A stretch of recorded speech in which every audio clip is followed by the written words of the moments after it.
तो स्टार्ट करेंगे हम ये मॉडर्न हिस्ट्री का घटना चक्र का लेक्चर। ये हमारा तीसरा लेक्चर है जिसमें हम क्या देखेंगे, क्षेत्रीय राज्य जो पंजाब और मैसूर हैं, जिनसे क्वेश्चन जो बनते हैं घटना चक्र में जो दिया है उसको देखेंगे। क्षेत्रीय राज्यों में पंजाब और मैसूर के संदर्भ में जो भी चीज़ें दी हैं। तो रणजीत सिंह दिया क्या है, स्टार्ट करते हैं इससे कि जैसा पहली लाइन में लिखा हुआ है, जो रणजीत सिंह जी हैं उनका जन्म कब हुआ था? तो जन्म हुआ था 13 नवंबर 1780 को। और ये कौन से मिसल से संबंध रखते हैं? तो अपना शुक्र मिसल से। तो ये ध्यान में रखिएगा, क्वेश्चन बनता है इससे। किससे संबंध रखते हैं? पीटी लिख दे रहा हूँ, इंपॉर्टेंट है क्योंकि शुक्र मिसल से संबंध रखते हैं कौन? तो रणजीत सिंह। अगर इन लाइन में ध्यान रखने वाली बात क्या है, सिर्फ इनका मिसल ध्यान रखिएगा, शुक्र मिसल। कभी ये डेट नहीं पूछेगा कि कितनी डेट को इनका जन्म हुआ था, ये की चीज़। आगे दिया गया है किनके वहाँ इनका जन्म हुआ था। इनके पिता का नाम है महासिंह के घर पे इनका जन्म हुआ था, रणजीत सिंह जी का। तो महासिंह के घर पे इनका जन्म हुआ है रणजीत सिंह का। और कब हुआ है? तो 13 नवंबर 1780 को। शुक्र मिसल से इनका संबंध रखते हैं ये। आगे दिया महाराजा रणजीत सिंह और अंग्रेजों के बीच जो है 25 अप्रैल 1809। तो ध्यान रखिएगा, अमृतसर की एक संधि होती है अंग्रेजों और इनके बीच। तो ध्यान क्या रखना है इसमें? तो 1809 ध्यान रखिएगा। और अमृतसर की संधि कब हुई? तो 1809 ध्यान में रखिएगा, अमृतसर की संधि। और किसके किसके बीच हुई थी? रणजीत सिंह और अंग्रेजों के बीच संधि हुई थी, ठीक। 1818 में इन्होंने क्या, मुल्तान को जीता। 1819 में कश्मीर को जीता और 1834 में पेशावर को जीत लिया। तो ये चीज़ें बताई गई हैं। आगे दिया है 1798 में अफगानिस्तान के शासक जो थे कौन? जमान शाह। ध्यान रखिएगा इनका नाम। 1798 में अफगानिस्तान के जो शासक है जमान शाह ने क्या किया? पंजाब पर आक्रमण किया और वापस जाते समय उसकी तोपें क्या हुई? चिनाब नदी में गिर गई। तो 1798 में जो अफगानिस्तान के शासक हैं कौन? जमान शाह, उनने आक्रमण किया कहाँ पे? तो पंजाब पे आक्रमण किया था। उसमें वापस जाते वक्त उनकी तोपें गिर जाती हैं। कौन सी नदी में? तो चिनाब नदी में गिर जाती हैं। फिर रणजीत सिंह क्या करते हैं कि उन तोपों को निकलवा कर उन्हें वापस भिजवा देते हैं किनके पास? जमान शाह के पास, जिन्होंने पंजाब पे आक्रमण किया था, अफगानिस्तान के शासक हैं। तो इनको जो चिनाब नदी में इनकी तोपें गिर जाती हैं, इनको तोपों को निकलवा के वापस इनके पास भेज देते हैं कौन? रणजीत सिंह। और उस सेवा के बदले इनको जमान शाह ने उसे क्या किया? लाहौर पर अधिकार करने की अनुमति दे दी। तो जब इन्होंने तोपें निकलवा के वापस की तो उसके एवज में इन्होंने क्या किया? जो जमान शाह है उसने किया कि ये कि इनको लाहौर पर अधिकार करने की अनुमति दे दी। और 1799 में रणजीत सिंह ने तत्काल लाहौर पर अधिकार कर लिया और उसे अपनी राजधानी बनाया। तो ये भी क्वेश्चन बनता है कि जो लाहौर, मतलब ये क्वेश्चन बनता है कि रणजीत सिंह ने अपनी राजधानी किसको बनाया? तो ध्यान रखिएगा, लाहौर को अपनी राजधानी बनाया। कब बनाया? तो 1799 में लाहौर पर इन्होंने उसको अधिकार कर लिया और उसके बाद उसको राजधानी बनाया। आगे दिया जमान शाह ने ही इन्हें राजा की उपाधि दी। तो राजा रणजीत सिंह जी नाम इनका पूरा जो है, तो उसमें जो राजा की उपाधि है वो किसने दी? तो राजा की उपाधि इनको जमान शाह ने दी। एक और क्वेश्चन है मॉडर्न हिस्ट्री का, ही है राजा की उपाधि से रिलेटेड, कि जो राजा राम मोहन राय उनको राजा की उपाधि किसने दी? कमेंट बॉक्स में बताइएगा अगर वीडियो देख रहे हो तो, कि राजा की उपाधि राजा राम मोहन राय को किसने दी? तो ये कमेंट बॉक्स में बताइएगा, ठीक है। और क्या किया? राजा की उपाधि दी और लाहौर का अपना सूबेदार इनको बना दिया। 1805 में अमृतसर को भी इन्होंने भंगी मिसल से छीन के अपने मिसल में अंदर कर लिया। कौन से? शुक्र मिसल के अंतर्गत अमृतसर छीन लिया उस भंगी मिसल से और अपने अंडर में ले लिया उसको। उसके बाद पंजाब की राजनीतिक जो राजधानी वो लाहौर हो गई और धार्मिक राजधानी कौन? अमृतसर। दोनों ही उनके अधीन आ गई। तो पंजाब की दो राजधानी थी, कौन कौन सी? एक राजनीतिक राजधानी थी और एक धार्मिक राजधानी थी। राजनीतिक राजधानी कौन सी थी? तो लाहौर थी, जिसको किसने? जमान शाह के आदेश पर इन्होंने वहाँ पे लाहौर पर अधिकार करके उसको राजधानी बनाया। और अमृतसर जिनसे छीना, वो किससे छीना? तो भंगी मिसल से छीन लिया अमृतसर, उसको वहाँ की कौन सी? धार्मिक राजधानी भी इनके अंडर में ही आ गई। तो यही चीज़ इसमें लिखी है। आगे दिया रणजीत सिंह एक योग्य शासक थे। उन्होंने कहा था कि क्योंकि ये इनकी एक आंख से इनको दिखाई नहीं पड़ता था, तो इस संदर्भ में इन्होंने कहा था कि क्या, कि ईश्वर की इच्छा थी कि मैं सभी धर्मों को एक निगाह से देखूं, इसलिए उसने दूसरी आंख की रोशनी ले ली। आगे दिया अफगान अमीर शाह सूजा ने रणजीत सिंह को कोहिनूर हीरा प्रदान किया। तो ये पहली बात, ये कथन ध्यान रखिएगा, किसने कहा? तो रणजीत सिंह ने कहा। और दूसरी चीज़ ध्यान क्या रखनी है? कोहिनूर हीरा इनको किसने दिया? तो कोहिनूर हीरा जो जिसने दिया उसका नाम है शाह सूजा। तो शाह सूजा ने इसको कोहिनूर हीरा दिया, ठीक है। 1839 में रणजीत सिंह की मृत्यु के बाद उनका पुत्र जो है खड़क सिंह सिंहासन पर बैठा। तो अगर क्वेश्चन बन जाए कि रणजीत सिंह का उत्तराधिकारी कौन था, तो खड़क सिंह थे, ध्यान रखिएगा। और ये जो खड़क सिंह था इनको अफीम खाने की आदत थी। इसके शासनकाल के दौरान ही शीघ्र ही दरबार दो विरोधी दलों में संधावलिया सरदार चैत सिंह, अतर सिंह, लहना सिंह, उनके भतीजे अजीत सिंह और डोगरा बंधुओं ध्यान सिंह, मतलब कौन सा? पहला ये दल हो गया संधावालिया सरदारों का और दूसरा डोगरा बंधुओं का, दो दल हो गए। इनमें कौन कौन है? तो ध्यान सिंह है, गुलाब सिंह है, सुचेत सिंह की प्रतिद्वंदिता के कारण पंजाब में अराजकता फैल गई। तो ये चीज़ें बता रखी इन्होंने कि जब रणजीत सिंह मरे तो उनके उत्तराधिकारी हैं खड़क सिंह, जो अफीम के आदत खाने की आदत थी जिनको, उस समय क्या हुआ, दरबार है दो गुटों में बढ़ गया, संधालुए सरदार और डोगरा बंधुओं में, और अराजकता फैल गई पंजाब में इस समय। आगे दे रखा है चिलियावाला का युद्ध, अगर ध्यान रखना हो इसमें तो सिर्फ सन ध्यान रखिएगा, क्या चिलियावाला का युद्ध और किसके नेतृत्व में हुआ, तो अंग्रेजों की तरफ से जिसने नेतृत्व किया वो कौन था, तो लॉर्ड गफ था, और सिख सेना की तरफ से जिसने नेतृत्व किया और शेर सिंह ने नेतृत्व किया। तो चिलियावाला का युद्ध ध्यान रखिएगा 1849 में हुआ है, ठीक। शेर सिंह के नेतृत्व में सिख सेना लड़ी और लॉर्ड गफ के नेतृत्व में अंग्रेजी सेना लड़ी थी।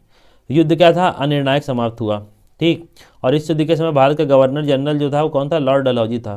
तो इतनी चीज़ इसमें ध्यान रखिएगा, ठीक। ध्यान क्या क्या रखना है, फिर से रिपीट कर दे रहा हूँ। इस युद्ध के संदर्भ में 1849 में हुआ, लॉर्ड गव के नेतृत्व में अंग्रेजी सेना लड़ी और शेर सिंह के नेतृत्व में सिख सेना लड़ी, और इस समय जो भारत का गवर्नर जनरल था वो कौन था, लॉर्ड डलहौजी था। तो इतनी चीज़ें इसमें ध्यान में रखिएगा। आगे दे रखा है महाराजा दिलीप सिंह सिख साम्राज्य के अंतिम शासक थे, ये ध्यान रखिएगा। क्वेश्चन बने कि सिख साम्राज्य के अंतिम शासक कौन थे, तो महाराजा दिलीप सिंह थे। 1843 से 49 तक इन्होंने शासन किया। दिलीप सिंह ने सिख धर्म को छोड़कर ईसाई धर्म अपनाया। तो ये क्वेश्चन ही बन सकता है कौन सा ऐसा सिख वो शासक था जिसने क्या किया, इस अपना धर्म परिवर्तित करके ईसाई धर्म अपना लिया। तो ध्यान रखिएगा नाम इनका दिलीप सिंह है, जो कि अंतिम शासक थे सिख साम्राज्य के।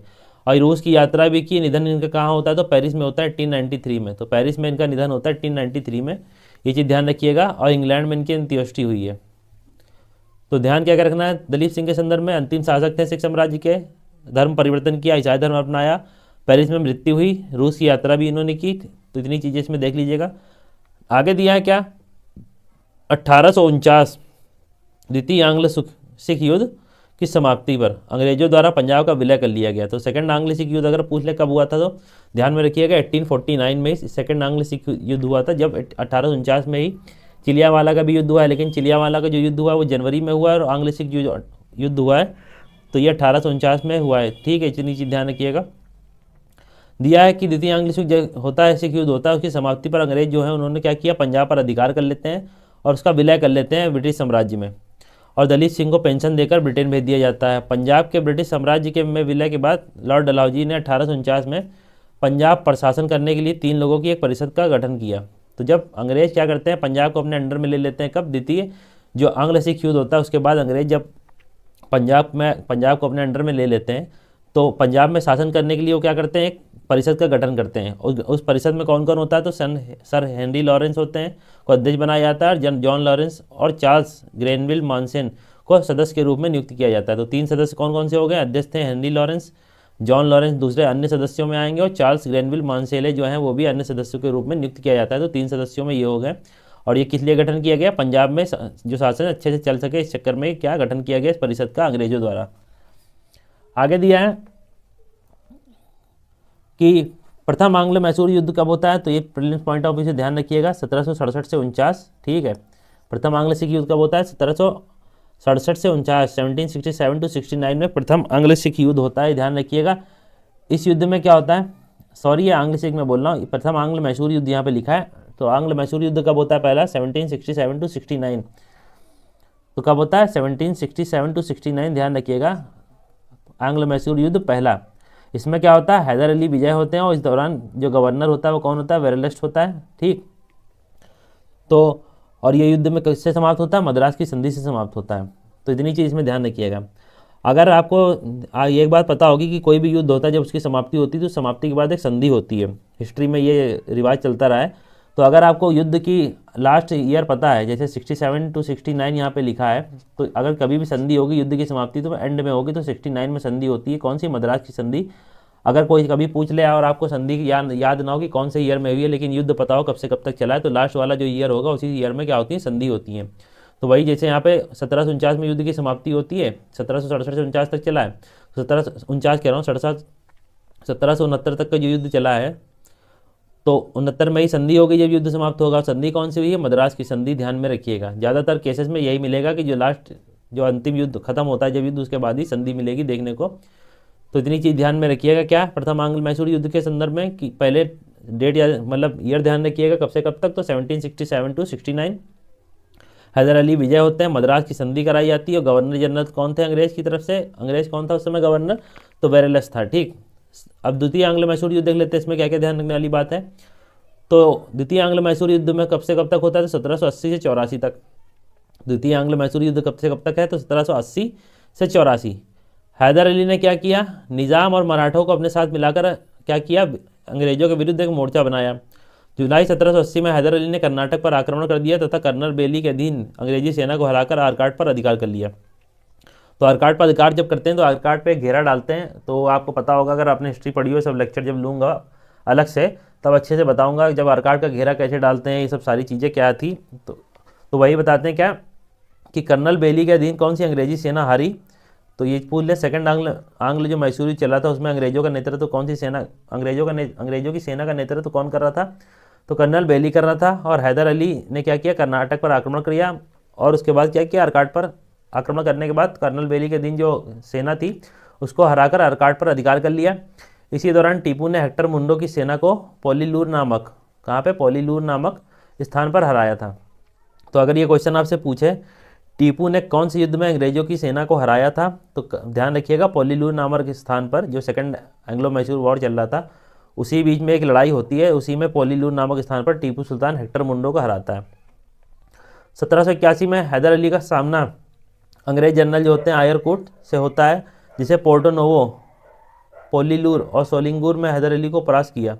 तो आयरकूट आता है जब, तो आयरकूट जो हैदर अली है उसको कई जगह परास्त करता है, पोर्टो नोवो में परास्त करेगा, पोलीलूर में और सोलिंगूर में हैदर अली को परास्त करता है। और दिसंबर 1782 में हैदर अली की मृत्यु हो जाती है। ठीक है, तो अगर आपसे क्वेश्चन ये बने कि हैदर अली की मृत्यु जो हुई है वो कौन से युद्ध में हुई है, तो द्वितीय आंग्ल मैसूर युद्ध के दौरान ही जो हैदर अली है उनकी मृत्यु हो जाती है। और इसके बाद जो उत्तराधिकारी बनते हैं वो कौन, टीपू सुल्तान बनते हैं, वो पूरा संभालते हैं युद्ध को। आगे दिया क्या, फिर टीपू सुल्तान ने अंग्रेजों के विरुद्ध संघर्ष जारी रखा और अंततः मंगलोर की संधि होती है, जिससे क्या होता है, ये युद्ध के समापन हो जाता है। तो देखिए यहाँ पे 1784 में मंगलोर की संधि हुई है और युद्ध कब से कब तक चला, 80 से 84। जो बात मैंने पहले बताई थी ध्यान रखिएगा, जो भी लास्ट ईयर होता है युद्ध का, जहाँ खत्म होता है वहीं पे संधि होती है। तो संधि का कभी डेट ना याद हो तो युद्ध का याद है, तो वहाँ से आप कनेक्ट कर सकते हैं कि कब से कब तक हुई थी संधि।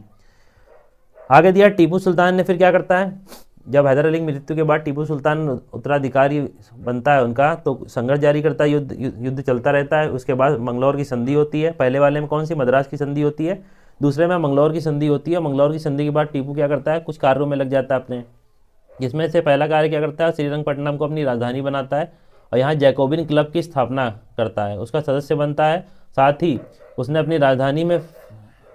क्या किया, राजधानी में फ्रांस और मैसूर की मैत्री का प्रतीक था कौन सा, वृक्ष रोपा एक, तो ये बट वृक्ष लगाया, जो भी किसने, टीपू सुल्तान ने फ्रांस और मैसूर की मैत्री का प्रतीक का, स्वतंत्रता का वृक्ष लगाता है। कहाँ पे, तो ध्यान रखिएगा टीपू सुल्तान लगाता है ये वृक्ष। टीपू सुल्तान ने अपने समकालीन विदेशी राज्यों में मैत्री संबंध बनाने तथा अंग्रेजों के विरुद्ध उनकी सहायता प्राप्त करने के लिए ईरान, कुस्तुनतनिया, अफगानिस्तान, फ्रांस आदि को दूत मंडल भेजता और आधुनिक रीति रिवाजों पर दूतावासों की स्थापना भी करता है। तो यहाँ पे ये पूछ ले कि ये दूतावासों की स्थापना निम्नलिखित में तो किसने की, तो ऑप्शन दे सकता है हैदर अली, टीपू सुल्तान और भी कुछ शासकों का, तो टिक करिएगा वहाँ पे। आधुनिक दूतावासों की स्थापना किसने की थी उस समय, तो टीपू सुल्तान ने की थी। नेक्स्ट, तृतीय आंग्ल मैसूर युद्ध।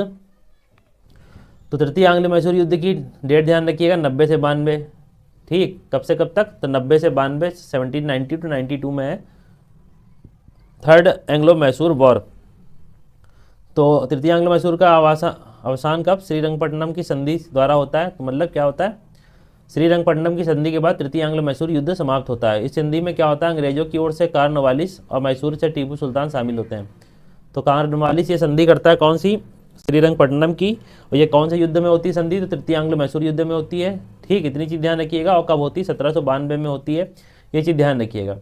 टीपू सुल्तान क्या करता है, फिर चौथा जो युद्ध होता है 1799 में, चतुर्थ आंग्ल मैसूर युद्ध, उसमें मारा जाता है अंग्रेजों से लड़ते हुए। तो अगर आपसे पूछ ले जैसे हैदर अली की मृत्यु कौन से युद्ध में हुई, तो द्वितीय एंग्लो मैसूर युद्ध वॉर में टीपू सुल्तान की मृत्यु हो जाती है। वहीं अगर टीपू सुल्तान कह रहा हूँ, हैदर अली की हो जाती है सेकंड एंग्लो मैसूर वॉर में। और अगर आपसे पूछे कि टीपू सुल्तान की मृत्यु कौन से वॉर में होती है, तो फोर्थ एंग्लो मैसूर वॉर होता है 1799 में, वहाँ इनकी मृत्यु हो जाती है। ठीक, लड़ते हुए मारे जाते हैं युद्ध क्षेत्र में।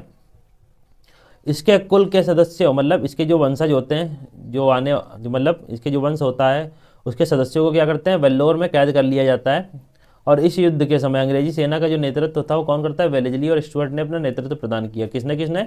वेलेस्ली ने और स्टुअर्ट ने अपना नेतृत्व प्रदान किया। मैसूर को जीतने की खुशी में आयरलैंड के लॉर्ड समाज ने वेलेस्ली को कौन सी मार्क्वेस की उपाधि दी? तो मार्क्वेस कभी लिख के आ जाए, मार्क्वेस की उपाधि किसको मिली? तो लॉर्ड समाज ने दी आयरलैंड के, किसको? तो वेलेस्ली को दी है। ठीक, तो लॉर्ड वेलेस्ली को मार्क्वेस की उपाधि किसने दी? तो आयरलैंड के समाज ने दी। किसमें? मैसूर का जो चौथा युद्ध था उसको जीतने के पश्चात, जो 1799 में समाप्त होता है, जिसमें टीपू सुल्तान मारा जाता है। ठीक है, आगे दिया, युद्ध के बाद अंग्रेजों ने मैसूर की गद्दी पर पुनः अड्यार वंश के संस्थापक, अड्यार वंश के एक बालक, संस्थापक कह रहा हूँ, अड्यार वंश का एक बालक होता है कृष्णराज, उसको बिठा दिया जाता है तथा कनारा, कोयम्बटूर और श्रीरंगपट्टनम को अपने राज्य में मिला लिया जाता है। तो एक सिंबॉलिक राजा वहाँ का बना दिया जाता है। जो पुराना अड्यार वंश चल रहा होता है, हैदर अली के पहले जो वंश चलता था अड्यार वंश, उसके एक वंशज को बैठा दिया जाता है यहाँ पे कृष्णराज को, और उससे कनारा, कोयम्बटूर और श्रीरंगपट्टनम को अपने राज्य में मिला लिया जाता है। कुछ और दे रखा है यहाँ के बेगम समरू के संदर्भ में, सीध में दे रखा है घटना चक्र में, तो पढ़ लेते हैं। बेगम समरू 1750 से 1836 ने एक अति प्रसिद्ध चर्च का निर्माण मेरठ के निकट सरधना में कराया। तो कहाँ कराया इन्होंने चर्च का निर्माण? तो सरधना में कराया, मेरठ के निकट। किसने? बेगम समरू ने। समरू के पति एक यूरोपीय वॉल्टर रेनहार्ड साम्ब्रे थे, जिन्होंने कई रियासतों को सैन्य सेवाएं प्रदान की थी। साम्ब्रे का वो बंगाल के नवाब नजफ खां ने सहारनपुर के रुहेला सरदार जाब्ता खां को हराने में प्रमुख भूमिका के कारण सरधना के जागीर प्रदान की थी। अपने पति की मृत्यु के बाद बेगम समरू सरधना की शासिका बनती हैं। तो ये संदर्भ में इतनी चीज़ें दी हैं। तो इतनी चीज़ें आई होप आपको समझ में आई होंगी। बढ़ते हैं अब हम क्वेश्चन की तरफ, क्वेश्चन लगाते हैं, उसके बाद ये हमारा लेक्चर एंड होगा। तो देख लेते हैं क्या क्या क्वेश्चन दे रखे हैं इसमें। तो पहला क्वेश्चन क्या है? रणजीत सिंह के राज्य में सम्मिलित था। तो पूछा निम्नलिखित में जो नाम दे रखे हैं इनमें से कौन सम्मिलित था? तो ध्यान देखिए, दिल्ली दे रखा है, काबुल दे रखा है, मकराना दे रखा है और श्रीनगर दे रखा है। तो जैसा मैंने कहा था, क्या श्रीनगर को अपने अंडर में कर लेते हैं। ये कब? 1819 में, 1819 के आसपास श्रीनगर को अपने अंडर में कर लेते हैं। अभी हमने ऊपर पढ़ा भी, तो ये टिक कर लीजिएगा। बाकी ना दिल्ली इनके अंडर में था, ना मकराना, ना काबुल। तो एक्सप्लेनेशन में देख लेते हैं क्या दिया हुआ है। रणजीत सिंह का जन्म नवंबर, ये ध्यान रखने की जितनी है, ये बताया था मैंने आपको, सुकरचकिया मिसल ध्यान रखिएगा। उनके पिता का नाम ध्यान रख सकते हैं, रखना हो तो। महाराजा रणजीत सिंह और इनके बीच जो अंग्रेजों के बीच संधि होती है अमृतसर की, ये हम पढ़ के आ रहे हैं ऊपर, तो ये ध्यान रखिएगा। संधि का तत्कालिक प्रभाव क्या होता है कि रणजीत सिंह का सतलज के पार के सिख राजाओं के ऊपर प्रभुत्व जमाने का सपना टूट जाता है। परंतु कनिंघम कहते हैं कि क्या रणजीत सिंह को इसके युद्ध के बाद क्या होता है कि पश्चिम दिशा में प्रसार करने की खुली छूट मिल जाती है। तो वो 1818 में क्या करते हैं? मुल्तान, और 1819 में कश्मीर, और 1834 में पेशावर को जीत लेते हैं। इस प्रकार दिए गए विकल्पों में श्रीनगर जो होगा रणजीत सिंह राज्य के सम्मिलित होगा। तो यही चीज़ें इसमें दे रखी हैं। पढ़ते हैं नेक्स्ट क्वेश्चन की तरफ। नेक्स्ट क्वेश्चन है जो हमारा दूसरा नंबर का है, कौन सा है, क्या दिया इसमें? मिसल पूछ रहा है रणजीत सिंह का। तो जैसा अभी हम बता के आ रहे हैं ऊपर, जिनमें जो चीज़ें हमने पढ़ ली अच्छे से, उन पर टाइम वेस्ट नहीं करेंगे, टिक कर लीजिएगा। सुकरचकिया मिसल की तरफ से थे, रणजीत सिंह का संबंध इन्हीं से है।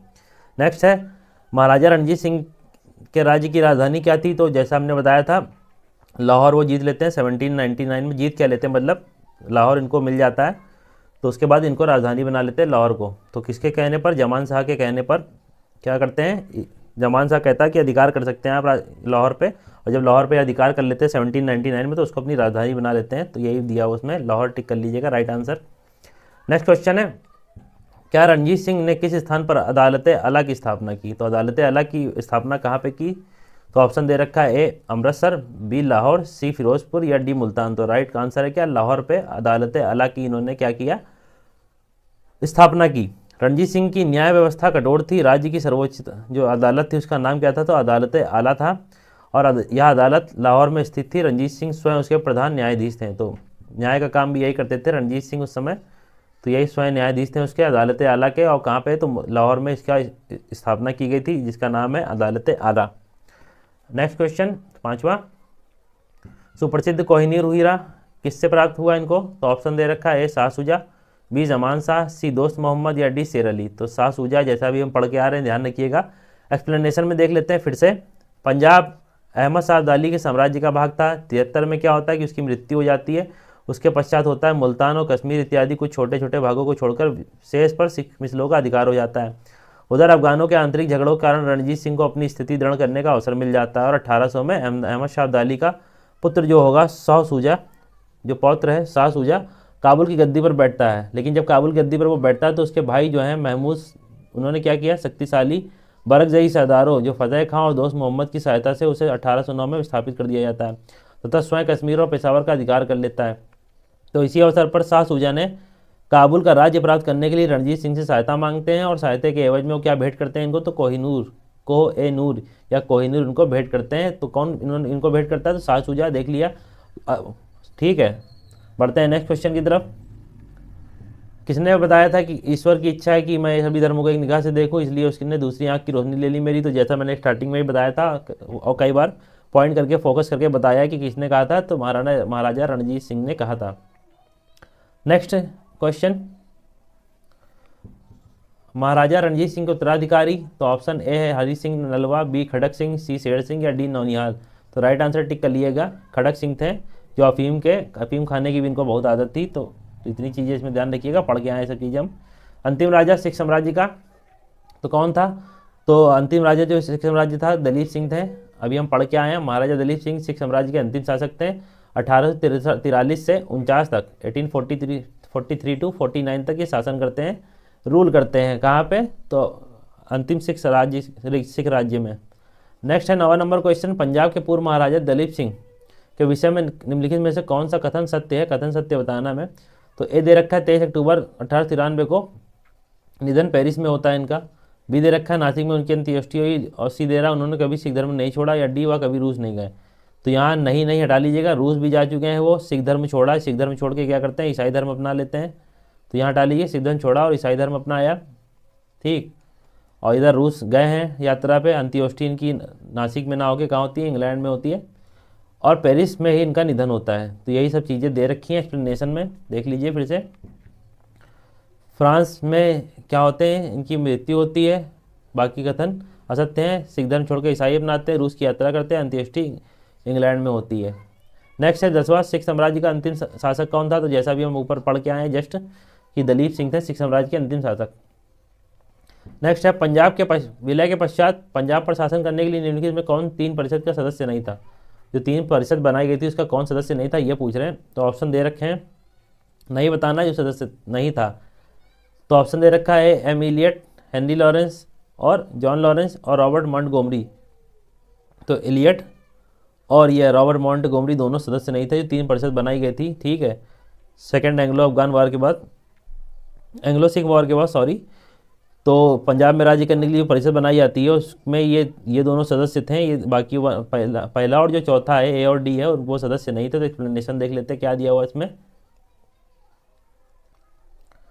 एक्सप्लेनेशन में जो दिया हुआ है कि पंजाब में के ब्रिटिश साम्राज्य के विलय के बाद लॉर्ड डलहौजी 1849 ईस्वी में पंजाब पर शासन करने के लिए 3 लोगों की एक परिषद का गठन करते हैं, जिसमें कौन कौन होता है।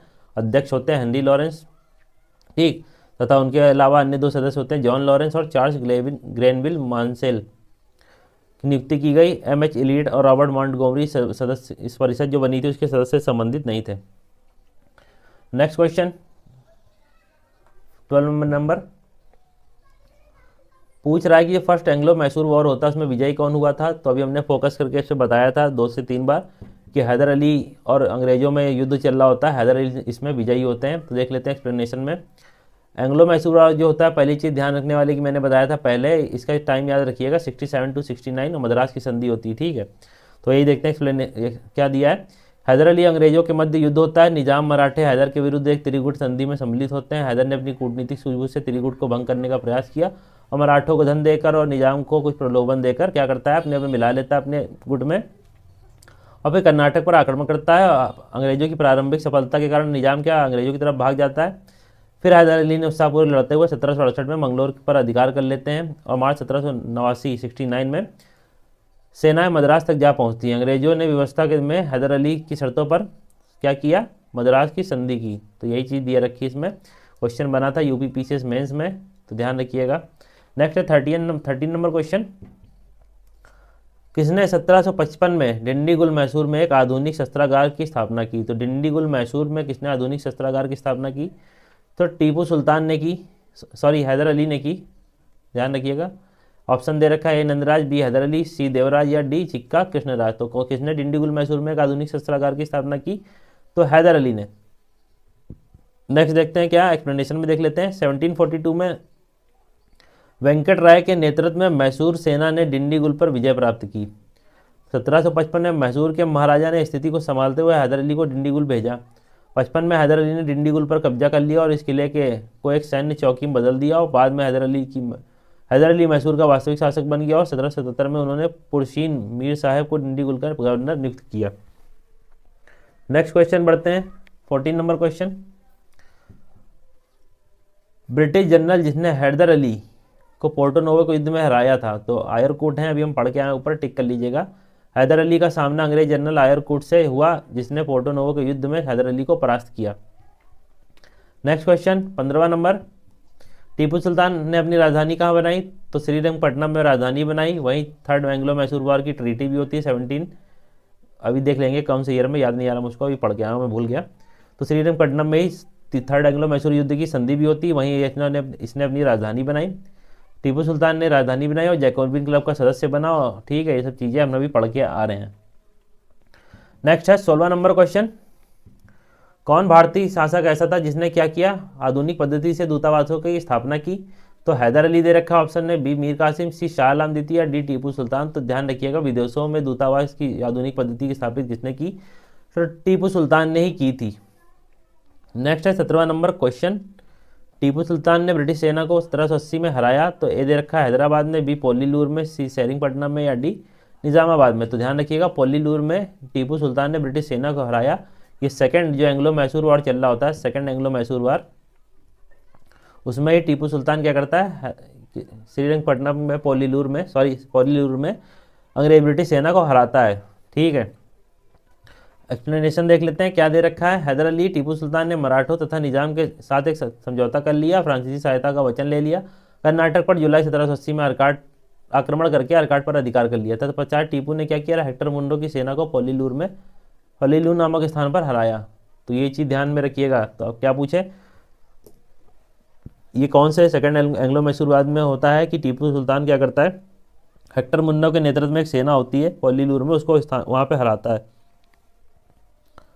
नेक्स्ट क्या है 18 नंबर क्वेश्चन, अंग्रेजों ने श्रीरंगपट्टनम की संधि किसके साथ की, ए हैदर अली, बी डुप्ले, सी टीपू सुल्तान या डी नंदराज। तो किसके साथ की, टीपू सुल्तान के साथ श्रीरंगपट्टनम की संधि की।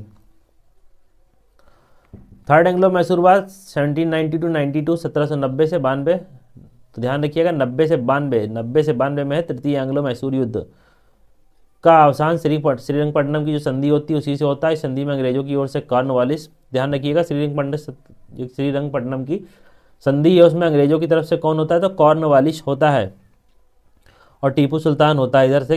तो ठीक है, टीपू सुल्तान और कॉर्नवालिस के मध्य संधि होती, कौन सी, श्रीरंगपट्टनम की संधि 90 से 92 में तृतीय एंग्लो मैसूर युद्ध के दौरान ये संधि होती है। और पहले वाले में कौन सी होती है, मद्रास की, और दूसरे में मंगलौर की। ठीक है, ये चीज़ ध्यान रखिएगा, मद्रास मंगलौर, मामा लिख सकते हैं इसको शॉर्ट ट्रिक में, या तो मैडमैन लिख सकते हैं, मद्रास मंगलौर ये भी हो जाएगा। तो ये कहीं से कैसी भी किस तरह से याद करिएगा, लेकिन याद करके रखिएगा। और तीसरे में श्रीरंगपट्टनम की संधि होती है। इसके अनुसार टीपू को अपने राज्य का लगभग आधा भाग अंग्रेजों तथा उनके साथियों को देना पड़ता है। साथ ही युद्ध के हट जाने के रूप में टीपू को 3 करोड़ रुपए अंग्रेजों को देना पड़ता है। और श्रीरंगपट्टनम की संधि में यह शामिल था कि जब तक टीपू 3 करोड़ रुपए नहीं देगा उसके 2 पुत्रों को अंग्रेजों के कब्जे में ही रहना पड़ेगा। और इसी संदर्भ में कॉर्नवालिस बताता है, ये कथन बहुत फेमस है कि क्या बोलता है कि बताता है कि हमने अपने शत्रुओं को प्रभावशाली ढंग से पंगु बना दिया तथा साथियों को भी शक्तिशाली नहीं होने दिया। तो साथी यहाँ पे कौन, जो हैदराबाद के निजाम होते हैं और मराठे होते हैं वो क्या साथी के रूप में होते हैं, इनको भी ताकि शक्तिशाली नहीं होने देता है। और जो इनका शत्रु होता है टीपू सुल्तान या हैदर अली, उसको भी प्रभावशाली ढंग से खत्म कर देते हैं ये। तो इसी संदर्भ में कथन देते हैं कि ध्यान रखिएगा। नेक्स्ट बढ़ते हैं 19वें नंबर क्वेश्चन पे। क्या 19वां नंबर क्वेश्चन पूछ रहा है कि टीपू सुल्तान अंग्रेजों के साथ युद्ध में कब मारे गए या मारा गए। तो चौथा एंग्लो मैसूर वार होता है 1799 में। इसी समय टीपू सुल्तान को मार दिया जाता है युद्ध भूमि में। नेक्स्ट बढ़ते हैं 20 नंबर क्वेश्चन। बस यहाँ पे पूछ रहा है कि रिजल्ट पूछ रहा है कि कौन से युद्ध के क्या रिजल्ट रहे हैं। तो फर्स्ट एंग्लो मैसूर युद्ध पता होगा आपको, जो हैदर अली था उसने अंग्रेजों को पराजित किया। तो ठीक है, द्वितीय एंग्लो मैसूर वार में हैदर अली पराजित हुए। तृतीय एंग्लो मैसूर युद्ध में टीपू सुल्तान युद्ध जीता और अपना भूभाग अंग्रेजों को नहीं दिया। सॉरी, एक सेकेंड, इसमें क्या बताना है, कौन सा एक सही सुमेलित है ये बता रहा है। तो इसमें सुमेलित कौन सा पूछ रहा है ये, तो 1 सेकंड, क्वेश्चन में गलत पढ़ दिया था, कौन सा सही सुमेलित ये पूछ रहा है। तो चौथा एंग्लो मैसूर युद्ध, इसको टिक कर लीजिएगा, ये सही है कि टीपू पराजित होता है और इसमें युद्ध क्षेत्र में ही इसको मार दिया जाता है। तो एक्सप्लेनेशन देख लेते हैं, फिर से सारे युद्धों के संदर्भ में एक्सप्लेनेशन दे रखा है, तो पढ़ लेते हैं इसको सही से, फिर से रिपीट जितने बार पढ़ेंगे उतना अच्छा रहेगा, याद हो जाएंगी चीज़ें। तो प्रथम एंग्लो मैसूर युद्ध 67 to 69 में, इस दौरान अंग्रेज गवर्नर जो बेरेलेस था और 4 अप्रैल 1769 में मद्रास की संधि होती है। तो युद्ध कब से कब तक, 1767 से 69 तक। संधि कौन सी होती है प्रथम एंग्लो मैसूर युद्ध में, तो मद्रास की संधि, ठीक है। और इस युद्ध, इस समय गवर्नर जनरल कौन था, तो बेरेलेस था, इतनी चीज़ ध्यान रखिएगा। द्वितीय एंग्लो मैसूर वार 80 से 84 पे चलता है, 1780 से 84 के बीच द्वितीय एंग्लो मैसूर वार होता है, ध्यान रखिएगा। इसमें गवर्नर जनरल कौन होता है, तो वॉरेन हेस्टिंग होता है।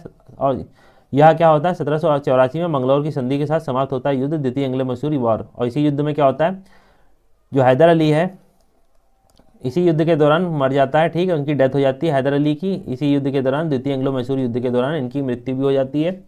84 में मंगलौर की संधि होती है उसके, ठीक है, और मंगलौर की संधि किससे होती है, तो टीपू सुल्तान के साथ होती है। तीसरा है तृतीय एंग्लो मैसूर युद्ध 90 से 92 के बीच होता है। इस दौरान अंग्रेज गवर्नर जो होता है कौन, कॉर्नवालिस होता है। वहाँ पे दूसरे एंग्लो मैसूर युद्ध में कौन था, हेस्टिंग था। प्रथम में गवर्नर था, बेरेलेस था। तो प्रथम एंग्लो मैसूर युद्ध में बेरेलेस था, द्वितीय एंग्लो मैसूर युद्ध में वॉरेन हेस्टिंग होता है, तृतीय एंग्लो मैसूर युद्ध में कौन होता है, गवर्नर जनरल, तो लॉर्ड कॉर्नवालिस होगा। अंग्रेजों के विरुद्ध सहायता के लिए टीपू सुल्तान ने तुर्की से सहायता प्राप्त किया। 84 से 85 में उसने एक दूत जो है अपना कुस्तुनतुनिया भेजा। 87 में टीपू ने एक दूत मंडल फ्रांस भेजा। 92 में श्रीरंगपट्टनम की संधि द्वारा यह युद्ध समाप्त होता है। तो संधि कौन सी है, ध्यान रखिएगा, श्रीरंगपट्टनम की संधि होती है। चतुर्थ एंग्लो मैसूर युद्ध 99 में क्या होता है, मार दिया जाता है टीपू सुल्तान युद्ध भूमि में। बैरजली इस समय होता है गवर्नर जनरल। 4 मई 1799 में अंग्रेजी सेना ने श्रीरंगपट्टनम का दुर्ग जीता और टीपू ने लड़ते हुए वीर गति पाई। टीपू के कुल सदस्यों, जो कुल के सदस्य थे मतलब, तो उनको क्या किया जाता है, वेल्लोर में कैद कर लिया जाता है। तो ये सब चीज़ें हमने पढ़ ली है, फिर से दोबारा पढ़ लिया ताकि अच्छे से चीज़ें याद रहें। 21 नंबर क्वेश्चन ईयर पूछ रहा है और संधियाँ दे रखी हैं, तो पता होगा ये जो दे रखा है इलाहाबाद की संधि है, तो 1765 में होती है। कौन से, बक्सर युद्ध के बाद इलाहाबाद की संधि होती है, तो ये चीज़ ध्यान रखिएगा, बक्सर युद्ध के बाद इलाहाबाद की संधि होती है। मंगलौर की संधि पता होगा 80 से 84, सेकंड एंग्लो मैसूर वार। तो सेकंड एंग्लो मैसूर वार के बाद कौन सी संधि होती है, तो मंगलौर की संधि होती है। 80 से 84 पे चलता है सेकंड एंग्लो मैसूर वार। साल भाई और मद्रास की संधि 67 से 69, ध्यान रखिएगा। तो 67 से 69 ध्यान रखिएगा। 67 to 69 में फर्स्ट एंग्लो मैसूर वार चलता है, उसी में मद्रास की संधि होती है। और साल भाई की संधि होती है हमारी 1782 में। तो हिसाब से क्वेश्चन टिक करना हो तो ए का 4 है, बी का 2 है, ए का 4, बी का 2 इसमें भी दे रखा है और इसमें भी दे रखा है। देख लेते हैं और आगे। फिर साल भाई की संधि सी का 1, तो यह राइट आंसर है, तो इसको टिक कर लीजिएगा। आगे बढ़ते हैं, देख लेते हैं क्या दे रखा है।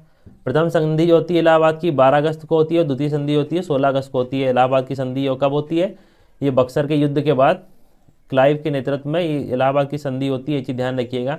2 संधियाँ होती है इलाहाबाद में, 65 में ही होती है, लेकिन अगस्त में एक 12 को होती है, एक 16 अगस्त को होती है। मंगलौर की संधि जैसा अभी देख के आ रहे हैं, द्वितीय एंग्लो मैसूर युद्ध में होती है, सन 80 से 84 में युद्ध जो चलता है। और ये साल भाई की संधि कब होती है, तो एंग्लो मराठा वॉर में होती है। प्रथम एंग्लो मराठा वॉर है 75 से 82 के बीच होता है, उस समय साल भाई की संधि होती है। और उसके बाद महाजी सिंधिया जो होते हैं उनकी मध्यस्थता में अंग्रेजों और मराठों के मध्य होती है 1782 में।